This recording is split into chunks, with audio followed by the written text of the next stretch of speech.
ብዙዎች ዘንድ ጊዜ ወርቅ እንደሆነ ይነገራል። በእስላም ጊዜ ከወርቅ በላይ በጣም ውድ እንደሆነ ታውቃላችሁ።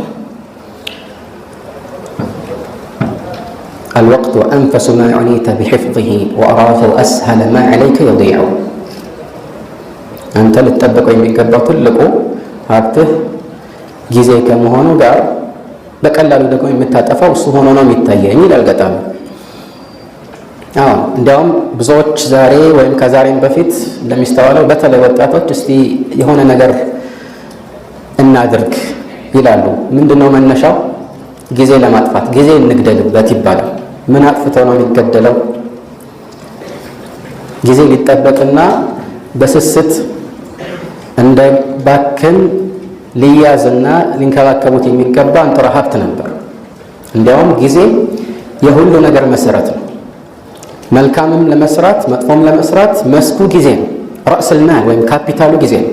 ስለዚህ ማትረፍ የፈለገ የግድ ካፒታል ወይም ራስል ማል እንደሚያስፈልገው ሁሉ ጊዜውን በአግባቡ መጠቀም ይኖርበታል ማለት ነው። ከዚህ አንፃር ነው ከመልእክተኛችን አለይሂ ሰላቱ ወሰላም ይህንን የሚያሳዩ በርካታ አስረጆች ተወርተዋል። ለምሳሌ في صحيح البخاري وغيره من حديث ابن عباس رضي الله تعالى عنهما أن النبي صلى الله عليه وعلى آله وسلم قال: اثنتان مغبون فيهما كثير من الناس الصحة والفراغ ይላሉ። ሁለት ነገሮች ሰዎች በጣም የሚቆጩባቸው ማለት በአግባቡ ባለመጠቀማቸው የሚቆጩባቸውና የሚከስሯቸው ነገሮች ናቸው ማለት ነው። غبن የሚለው ቃል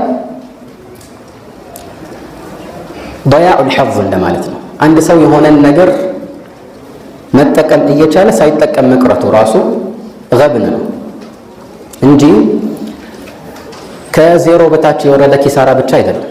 ይሄን የምንልበት ምክንያት ሰዎች ጊዜያቸውን በአግባቡ ካልተጠቀሙ ምናልባት እንደ ጥቅል ጥሩ ሁኔታ ላይ ቢኖሩ ራሱ መቆጨታቸው አይቀርም።